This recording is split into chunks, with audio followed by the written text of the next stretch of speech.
I do want to start our next section. So in our next section, again, it's pretty much the same process. Okay, we've gone through all of the different graphs now. And now what we're going to do is identify which is which from a given equation. Okay, so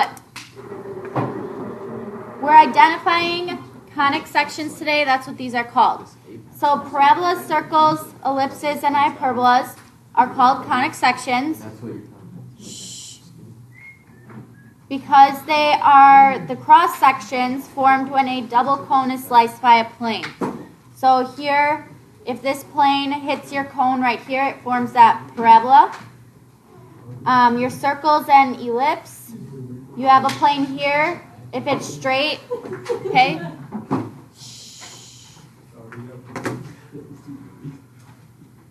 If it's parallel with that top side, it forms that circle. For an ellipse, it's if it's that plane is slanted cutting through that cone.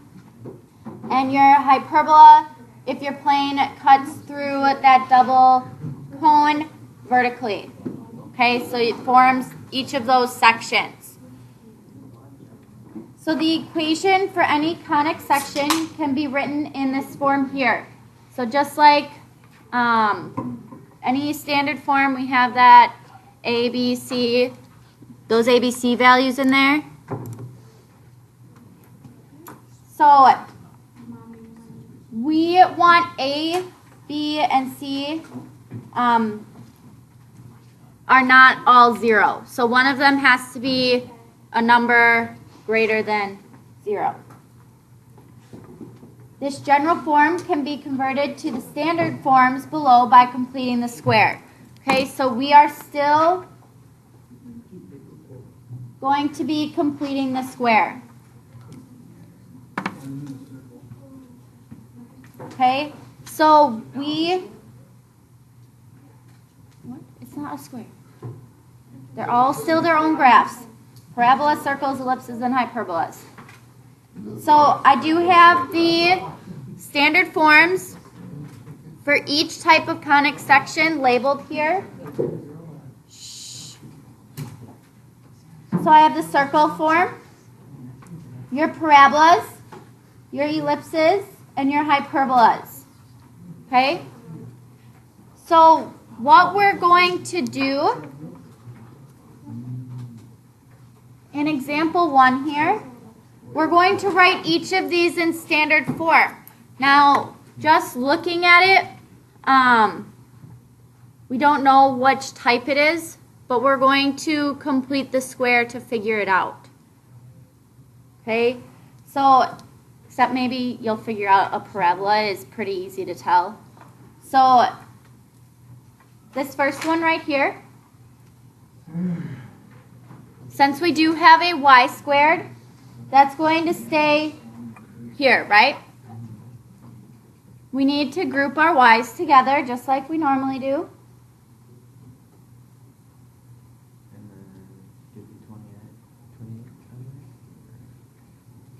You can.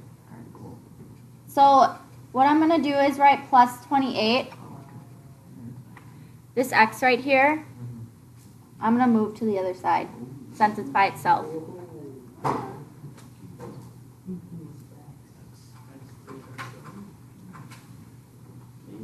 Okay, so what I want to do is take my two terms with y in them. Okay, and I want to factor out that term in the front. So just completing the square like we have been doing to write it in standard form. So I'm going to factor out a 6.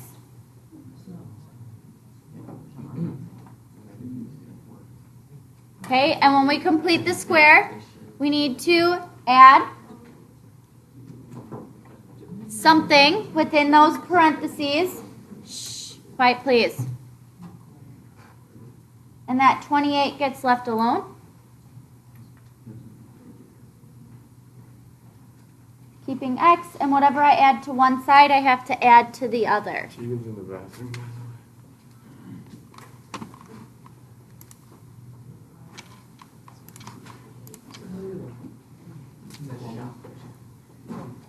All right, so to get my value here, I need to take b over 2 and square it. So I have negative 4 over 2 squared. Okay, so it's negative 2 squared is 4. Now to get this one, what do I do? It's not 4. Oh, squared. No. Square root of it. Multiply 6 and 4. So I added the 4 here. Since there's a 6 multiplied into each of these terms, I actually added on 24. Okay? So I need to add 24 to the side. Okay, so I can finish completing the square here. Again, I take the square root of the first and last term within those parentheses. So that would be y. Square root of 4 is 2. To get which sign it is, you look to your middle term. That's minus. And since I'm completing the square, that quantity is squared. Then I have plus 28 equals x plus 24. Now to finish this problem, I'm going to subtract 24 from both sides. So I have 6 times the quantity y minus 2 squared plus 4 equals x. Now this is your standard form. Which one of our conic sections does that look like?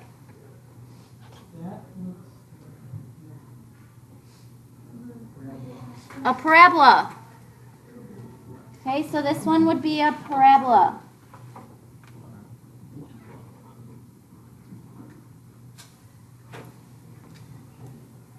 Easy way to determine if it's a parabola. Up here at the top, I didn't have any x squared values.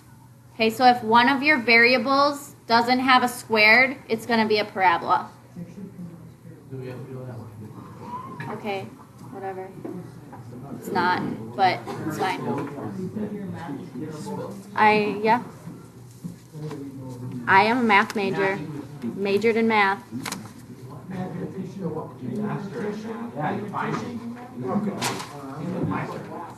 All right.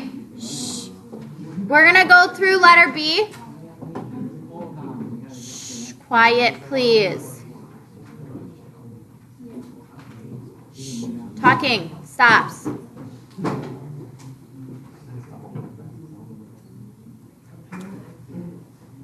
You're not going to have any time to do your homework if you keep talking.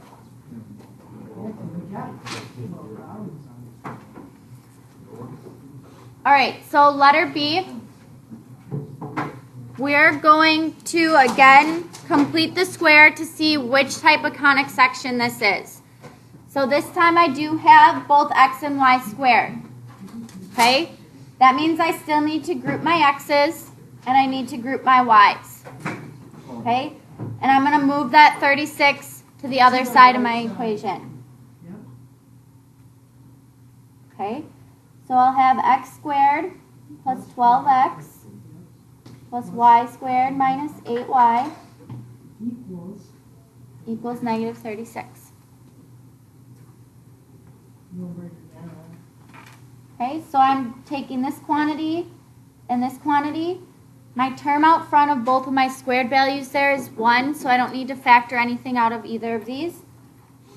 So I can start completing the square. So I need to add something with my x squared and 12x. And with my y squared and minus 8y, we'll add something there. And I have negative 36, and I have to add my two separate things onto that other side.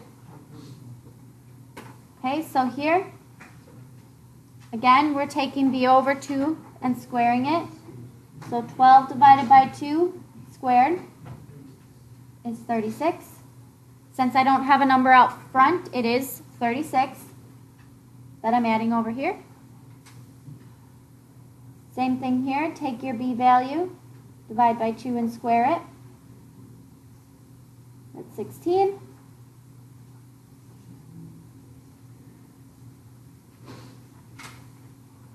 Okay, so I can take the square root of my first and my last term. That's x. This one is 6. Look to your middle term. It was plus that quantity squared. Plus, again, first and last. Look to your middle term. This one's minus. That quantity is squared. That's equal to 16. Okay, now if I don't have a number out front of either of these, okay, then I don't need to divide. So it just stay like this. However, if I say I had like a 2 out front in this one, then I would have to divide by 16 to see what it would be. Okay? So since I don't, which one of my conic sections does that one look like? A circle. Okay? That looks like some letters and stuff. Thank you, Tyler. Said thank you. Okay. You got power. Yes. Circle or problem?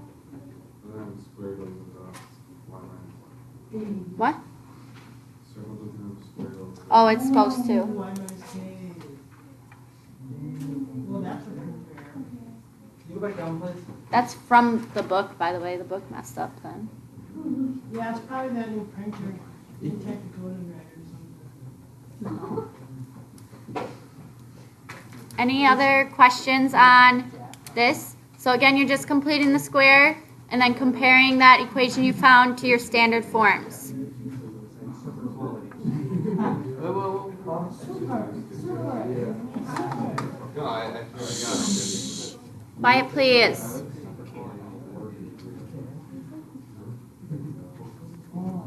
Are you good? Okay, so on the back, shh, quiet. You can determine the type of conic without having to write all of this in standard form. So that's what we did on the front. We took our equation, wrote it in standard form, and tried to find out what type of conic section it was. Okay, when there is a term x, when there is an xy term and b does not equal 0, you can use the discriminant to identify your conic section. So that would be b squared minus 4ac. Okay, that's your discriminant. That's what we're going to use to identify what it is. Now we determine what a, b, and c are from our form right here. Okay? So now, once I use that discriminant, I can compare each of these to figure out which one of my conic section this is. So if I use that discriminant and it is less than 0, so if it's negative, and I have b equal to 0 and a equal to c, then it's a circle. It'll be easy once we do it. If I use my discriminant and it's less than 0, so again negative, and I have either b does not equal 0, so it's a negative number or a positive number, or if I have a does not equal c, then it's an ellipse. If my discriminant equals 0, it's a parabola. And if my discriminant is greater than 0, so it's a positive number, then it's a hyperbola. Okay? So when b equals 0, the conic will be either vertical or horizontal. When b does not equal 0, the conic will be neither vertical nor horizontal, so it'll be rotated. Okay, like this picture here. So I'm going to start going through these examples on the bottom, and once we do it, I think it'll be a little bit easier. Okay, so we're going to find the discriminant of each conic section without writing it in standard form. That's what we did on the front. Okay, and then we want to state whether it's a parabola, circle, ellipse, or hyperbola. So my first one here, we always need our equation to be equal to 0 to use the discriminant. Okay, so if you have, say, 3y squared minus x squared equals 9, you'd have to move that 9 over to the other side because it always has to equal 0. So now what I want to do is identify my A, B, and C values. Okay, so if I look back up at the top here, what I highlighted, A is always with x squared. So what value is in front of x squared in letter A at the bottom? 1. Negative 1. Okay, so I have negative 1 for A. B is with xy. Okay, do I have an xy term in letter A here? No, that means it's 0. And then C is with your y squared, and that is 3. Okay, so what I'm going to do now is plug it into that discriminant formula. Okay, so my b squared minus 4ac. So b is 0 squared minus 4 times a times c. So I have negative 4 times negative 1. That's positive 4. 12. Times 3 is 12. All right. So now I want to use this, all this information here, look back up at that chart at the top. So,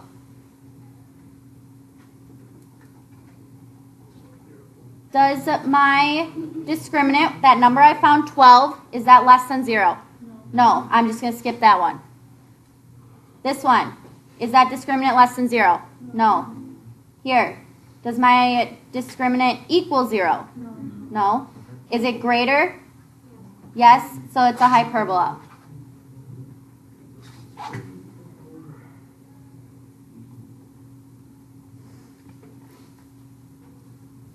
Does that make sense now? Yeah. All right, we're going to do letter B then.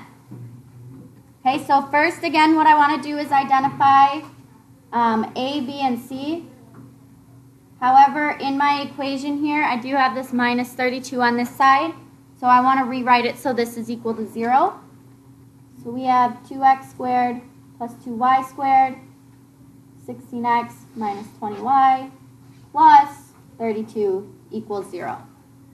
So again, you always want that to equal 0 when using the discriminant.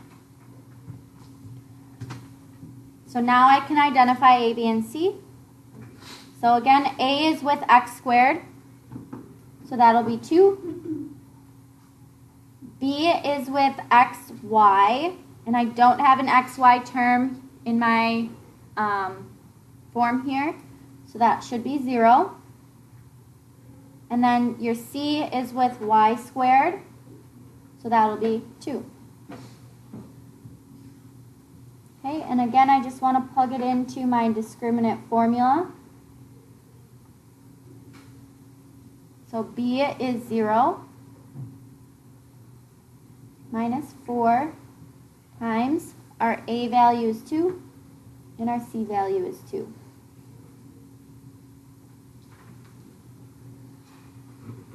Okay, so I have negative 4 times 2 is negative 8. Negative 8 times 2 is negative 16. It's a circle. It is a circle.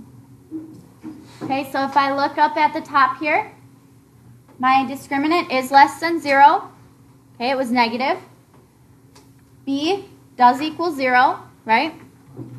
And does A equal C? Yeah, it does. Yes, it does. Yeah. So this is a circle. Wow.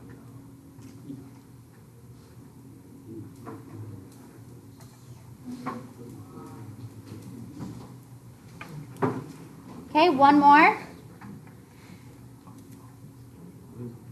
Letter C, we do already have it, that equation equal to 0, so I want to find my A, B, and C value.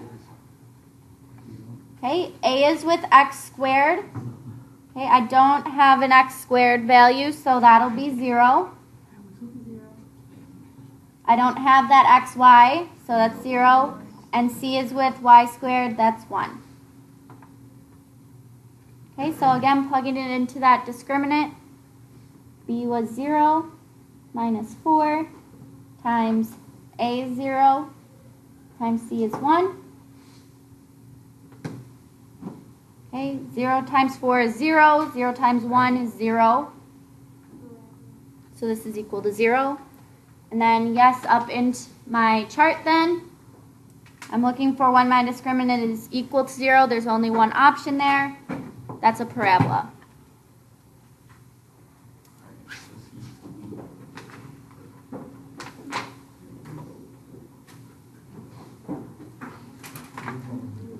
Not so bad?